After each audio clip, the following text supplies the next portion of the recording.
With enough consistency and effort, can you go from an average physique to an impressive one in 100 days? Honestly, we didn't know. 100 days sounds like a long time, but it's really just over 3 months long. We decided to call this experiment a bodybuilding challenge, although, admittedly, we're not bodybuilders, more on that soon. So then, how did this sorta healthy couple go from this to this in 100 days? Keep watching and I'll take you through the process. Let's start at the beginning, April 15th. On that day, we would begin one of the toughest tests that either of us has ever been a part of. We would attempt to train for 100 days straight while maintaining a relatively strict diet and lifestyle. If you're into fitness, you may have heard my last statement and thought, is it really that impressive to train for 100 days straight while maintaining a disciplined lifestyle? To that I would say, no, it's really not that crazy. It's challenging to pull off, but anyone who's willing to be consistent and disciplined can do what we did. So on April 15th, we decided to get some baseline measurements. We both weighed in, took body fat measurements, curled a specific amount of weight as many times as we could, did as many push-ups as we could do, deadlifted a specific amount of weight as many times as possible with good form, and finally ran 1 mile at an incline of 1 to simulate outdoor running, and we did that as fast as we could. Of course, we also got some footage of our physiques before this 100-day challenge began as well. We were both very much at a low point on April 15th when we started this journey. Alexis's mom had recently passed away, and Alexis was coming off recent surgery. She was about 20 pounds heavier than she wanted to be, and she had lost a significant amount of muscle mass over the previous months. I have tons of excuses as to why my physique was as unimpressive as it was at the start, crazy work hours, a recent move, the list goes on, but as you'll see in the rest of this video, there's endless excuses to not get something done, and at the end of the day, the only real limit is you and your mindset. And I know, that sounds all woo-woo, self-help, guru-ish to say, but it's true. The only limiting factor is you. Also, I had a theory going into this. I'm sure many of you watching are similar to the two of us in at least a few ways. There's a good chance that you work a job that consumes a ton of your time and energy, and by the time you finish up work, do your chores, and do any of the other things that a normal person has to do, there's not a whole lot of juice left in the tank for your workouts. This was us. I was consistently working out 3 to 4 times a week leading up to this challenge, but I was half-assing those workouts. The sorts of things that I was guilty of were playing around on my phone between sets and then taking breaks that were way too long. I wasn't recording my workouts in any way, and therefore I wasn't progressing my exercises over time or making them more challenging, which of course you need to do. For a period of time, I was also guilty of not having a game plan and just training somewhat randomly. Basically, I'd show up to the gym and say to myself, okay, what do I feel like training today? I'm sure the majority of you watching are guilty of committing at least one, but most likely all 3 of these gym sins at some point. Well, on April 15th, we said f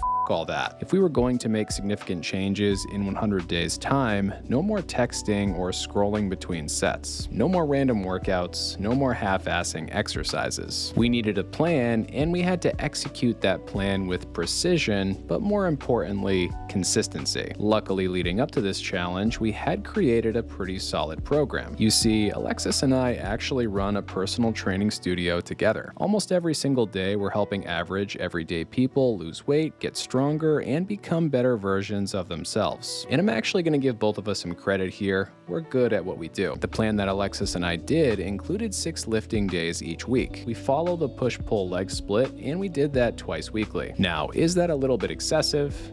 Absolutely it is. You don't need to be that aggressive with this challenge. That said, if you do want to make as much progress as possible in 100 days, you do have to go harder than last time. One great thing about this program is that the workouts are designed to be done in an hour or less. We don't have much free time, and I'm sure you don't either.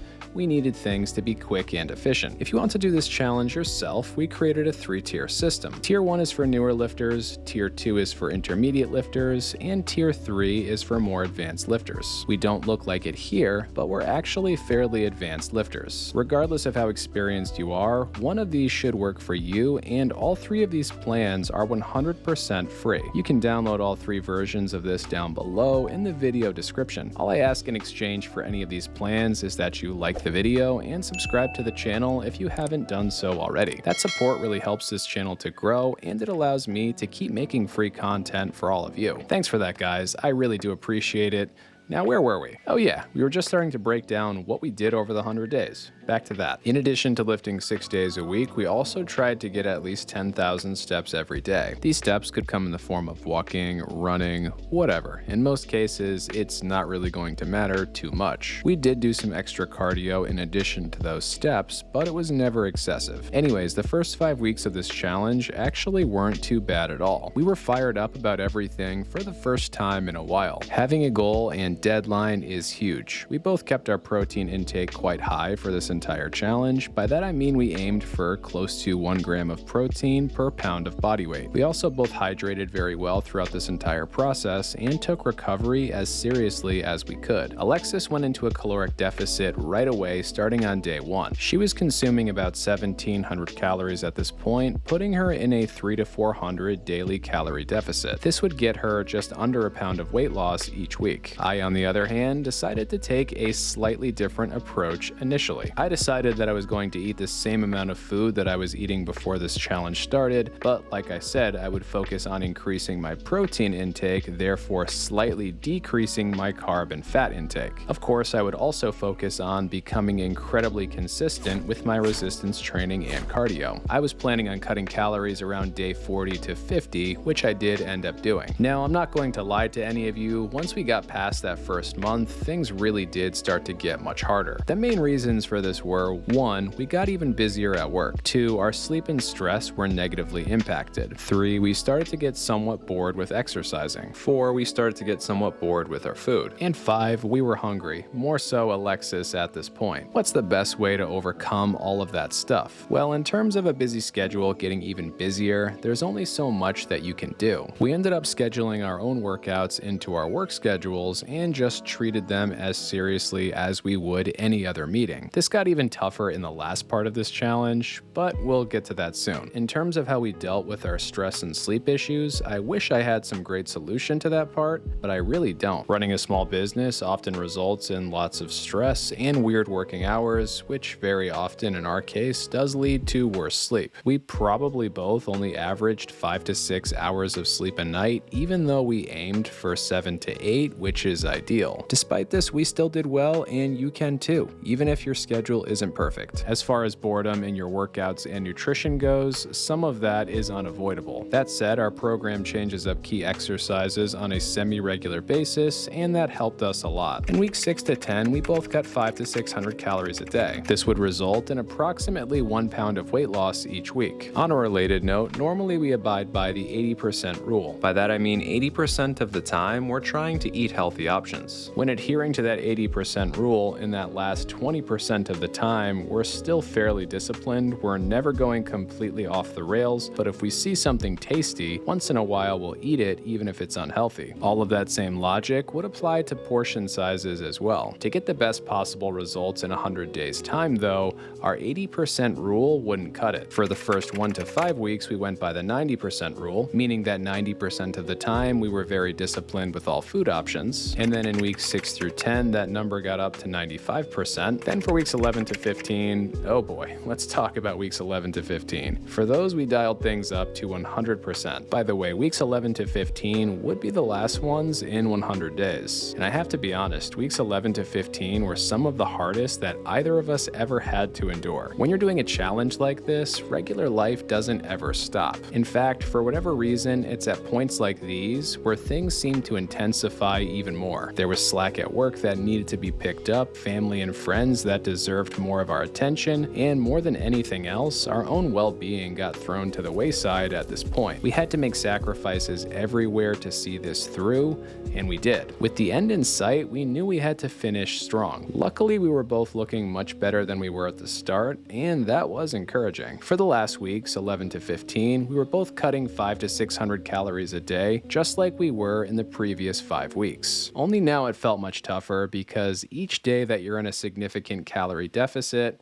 Well, it just does get harder. There was also the looming threat of the reassessment weighing on us at this point as well. Soon we would have to repeat the same push-up, deadlift, curl, and mild test that we did at the start. We were training hard leading up to day 100, and there was no doubt in either of our minds that we were much fitter than before. But for lack of a better way to put it, the depletion was real at this point in time. We were tired and we were hurting. Sometimes when the going gets tough, it's the little things that get you through though. Every night we would have a relatively low-calorie protein ice cream that Alexis would make in her Ninja Creamy. I'll throw a link to the recipes she made down below. Make sure to try them out. They really did save us in this challenge. Even little things like having a pickle or a diet soda, both of which have 0 calories when you're out of calories for the day, can give you that necessary boost. Oftentimes, just having something in your stomach makes all the difference. Despite all of the challenges, eventually day 100 came and we were ready. When I started this challenge 100 days earlier, I could do 40 push-ups with good form. Emphasis on the good form part if you want to do this challenge yourself. After 100 days of training, I got 52 push-ups. Alexis went from 0, she didn't do any initially because of the recent surgery, to 20. When it comes to curls, Alexis curled 20-pound dumbbells and got 10 reps initially with good form. I curled 30-pound dumbbells and got 14 reps. After 100 days of the program, Alexis got 16 curls with the 20-pound dumbbells and I got 20 reps with the 30-pound dumbbells. When it comes to deadlifts, Alexis lifted 115 pounds for 12 reps at the start. At the end of 100 days, she deadlifted that same 115 pounds 25 times. I deadlifted 225 pounds at the start of the challenge 13 times. After 100 days of training, I was able to deadlift that same 225-pound barbell 19 times before my form started to fall apart. Lastly, we have the mile run, the thing that will continue to haunt my dreams long after this challenge is over. When we started this journey, Alexis was able to run a 9-minute and 47-second mile at an incline of 1 on the treadmill. I was able to run a 6-minute and 33-second mile also at an incline of 1 when we started out. After 100 straight days of training, Alexis ran her mile in 9 minutes and 8 seconds, and I ran my mile in 5 minutes and 46 seconds. As far as those physical results go, we were happy with some of them and not so much with others. For me, I pretty much knew I would cap out around 52 push-ups, so I was very okay with ending up there, 12 more than where I started. I've been fairly strong at points in the past, and 50-something push-ups is all I've ever been able to do with good form. Part of me wishes I tested a 1-rep max bench press instead of push-ups at the start and end of this 100-day challenge. The only reason I didn't do that was because I have a shoulder injury that does limit my ability to push bench press to the max. Alexis went from 0 push-ups, she literally wasn't allowed to do them per doctor's orders at the start, to 20 at the finish, which is the most regular push-ups she's ever been able to do. She was pretty happy with that. As far as curls go, both of us were pretty happy with our progress there. Things improved pretty much exactly as you'd expect over 100 days. For the deadlift, Alexis was happy with her results. She went from 12 reps to 25 at 115 pounds,